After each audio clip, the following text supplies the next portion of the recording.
Introduction. Do you ever feel like you're sleepwalking through your life? It's easy to go through the motions of waking up, going to work, eating, and sleeping, only to find yourself wondering where all the time went and what you did with your day. And the worst part is that for most of us, this cycle repeats on a seemingly endless loop forever. Are you tired of that? Do you ever find yourself wondering what it would be like if your life had turned out differently? If you had a job that you enjoyed? If any of these feelings sound like something you've experienced, then it's time for a radical change. It's time to feel the way you do when your iPhone is at 100%, like you're fully charged and ready to go. That's why, through the course of this summary, we're going to explore the mindset that all successful people have in common and how you can cultivate this mindset in your own life. Chapter 1. Cultivate Big Picture Thinking. How would you describe the attitude with which you start each day? Would you say you start by thinking, I'm going to be good at my job, or I'm going to get better at my job? Are you thinking about how to get through the day, or are you asking yourself how today's habits will impact your future? Most of us fall pretty squarely into one of these two categories, so think carefully about which one defines your day-to-day outlook on life. Because even if you don't like the answer, the truth is that your answer to these questions will determine both your present and your future success. That's because someone with a be good attitude just wants to show that he can perform the specifics of his job as required. He's not really focused on improvement or growth. He just wants to be good, or maybe even just okay at his current job. And that's never going to put you on the fast track to success. Instead, you're more likely to remain trapped in the same old unfulfilling job. You won't accomplish a lot with that attitude, and even worse, you'll feel as though you're lacking a sense of purpose and meaning. No one wants to live like that. By contrast, someone who wants to be the best version of themselves is always looking for new opportunities to succeed and excel. So far from being content with where he is in the moment, a person with this attitude is constantly measuring his progress against what he accomplished yesterday and asking himself if he's better today.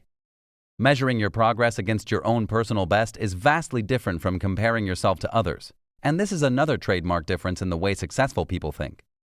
It's easy to get caught up in the petty insecurities and anxieties that arise from comparing yourself to coworkers.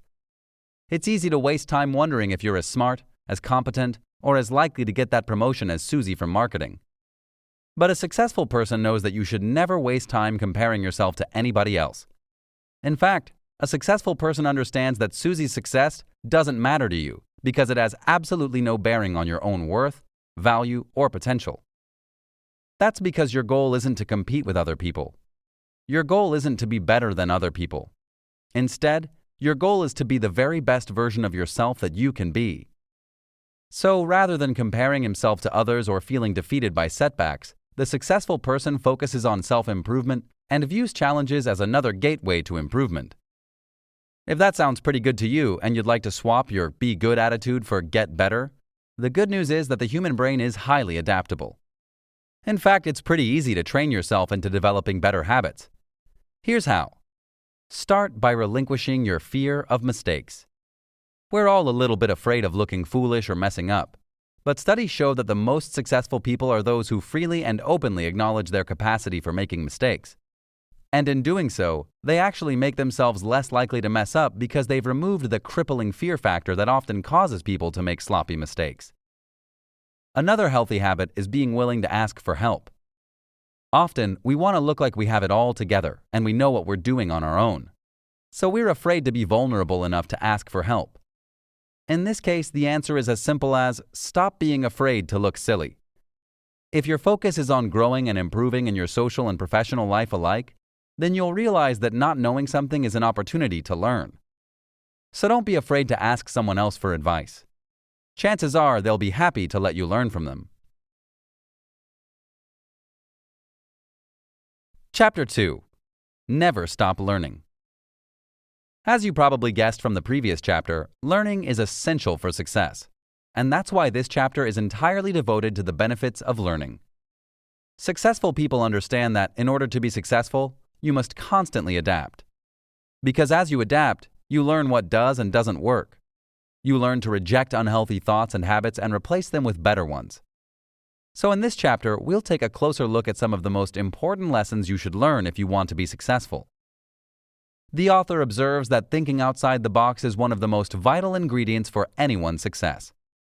No matter what your goals are, no matter what industry you work in, thinking outside the box is crucial to your personal development and improvement. But it can also be one of the hardest mindsets to cultivate. That's because we spend the first 18 years of our lives learning to conform to society. We learn, for example, to be quiet and respectful of others when they're speaking. We learn not to be know-it-alls or show-offs or tattletales. And as a result of this teaching, we often allow our ideas and accomplishments to take a back seat to those of others. But the author observes that sometimes this can harm us. Because although it's important to be respectful and kind and to know when to be quiet, it's also important to know when to speak up. In other words, we have to know when to go with the flow and when to challenge the status quo. Knowing when to do those things is especially important from a business perspective, because if you're unable to think outside the box, you might miss out on a lot of opportunities that require creative thinking. For example, let's say that your company is trying to come up with a product that will be the next big thing. You need to think of something that will beat your competitors and be a national sensation. No pressure at all, right? Coming up with an idea like that can be tough, especially if you're not able to think critically and creatively. Faced with that amount of pressure, it might be easy to give in and avoid trying something new. After all, you might get it wrong. You might come up with an idea that nobody likes. And both of those things are totally possible. If you never try, one thing is for certain: your competitors will beat you to it. Because sure, you might have had a big idea or two along the way, but you might have had a great one in the end. But if you never try, you'll never know. And you'll always be beaten by the people who do keep trying, who aren't afraid of failure, and who push on to develop those awesome ideas. So in the end, your business will likely become obsolete. No one wants that. And that's why the author argues that our mindsets need an update. If we want to survive in the ever-changing business world, our thought processes will need a complete overhaul. And that means learning new ways of thinking and new strategies. Adopting an entirely new mindset might be tough, but the author believes that it's absolutely vital for survival. To help you adopt that new mindset, the author posits that you must first get your emotions under control. Human beings naturally fear what they don't understand. It's an evolutionary defense mechanism that has helped us survive and evolve. But while this might have been helpful to our Neanderthal ancestors, today it often means that we're hesitant to try new things. That's usually because we're afraid of leaping into the unknown. We worry that we'll get it wrong, that we'll fail, or that we'll look silly. In fact, sometimes we're so afraid that we just never try anything new at all. And that's why you have to get your emotions under control if you want to learn new things. So how do you do it? Well, the first step is to admit that failure can be an opportunity. No one likes to fail or admit that we did something badly. So we often imagine failure to be the worst possible outcome in any situation. But the truth is that failure is an opportunity to learn. Because every time we get something wrong, we have a chance to learn how to get it right. So if we can start by relinquishing our fear and embracing failure as an opportunity, we'll be on the path to learning new things. Chapter 3. Successful people make the most of their potential by getting their priorities in order. Do you ever feel like your to-do lists have to-do lists? Or like you're drowning under all the planners, organizers, and productivity accessories you buy? You buy them under the assumption that if you can just have the right tools in your tool belt, you'll be able to take control of your life and maximize your productivity. Unfortunately, however, you've probably already noticed that it doesn't work that way. Because all of those tools are exactly that. Tools. They're helpful things for you to use, in the same way that a tire gauge can help you fix a tire. But just like a tire gauge, they don't have the power to jump up and magically fix your life for you. Your planner will never check off the items on your to-do list while you sleep. No, sadly, these tools will only work for you if you put in the effort yourself. But that's often easier said than done. In the digital age, our attention spans are shorter than ever, and we have more interruptions than ever. Staying on track with a singular task can feel impossible. The same is true with self-incentivizing. Sure, you could tell yourself, get this done and then you can have a cupcake. But we all know that you could just eat a cupcake right now whether you get the task done or not. So how can you do it? How can you make a plan, stick to it, and truly accomplish your goals? The author believes that prioritizing your task is the first key to unlocking your best, healthiest, and most productive life. Forgetting to plan ahead is easy. With the hectic pace of our modern life, it seems like the next week or year's workload is upon you in the time it takes to blink. But if you want to stay on top of your schedule instead of letting it roll over you, Maxwell believes that planning ahead is crucial. So how can you plan effectively? One great strategy is to organize and categorize the types of things you're planning for. For example, there's a world of difference between planning for next week's board meeting and planning a change of career. That's why the author recommends categorizing your plans in terms of aims, objectives, and targets. You can think of aims as broad, big issues that have to do with your career. For example, if you wanted to expand your business and open a new second branch, this would be an aim, and you'd likely be strategizing that aim over a period of several years. Therefore, an aim is very different from an objective, which might take anywhere from a few months to a couple of years to accomplish. A good example of an objective might be starting an internship at your company. Lastly, targets are smaller tasks that have to do with the here and now. Targets typically take under 2 months to accomplish, so they're more immediate goals like completing your paperwork or designing an ad campaign. And because your targets and objectives are more likely to be the stuff of your everyday life, it's important that you remember to stay on top of them and schedule them appropriately. For example, if you have a mountain of work to do, try making choices that will help you break that mountain down into small, manageable chunks.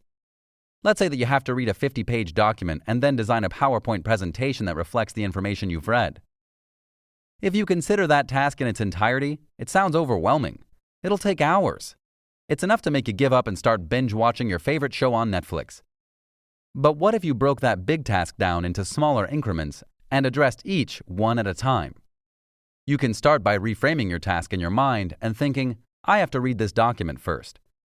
If you can do this in a relaxing workspace, preferably with a delicious coffee or tea for a dash of yummy motivation, then it's easier to focus on one task at a time.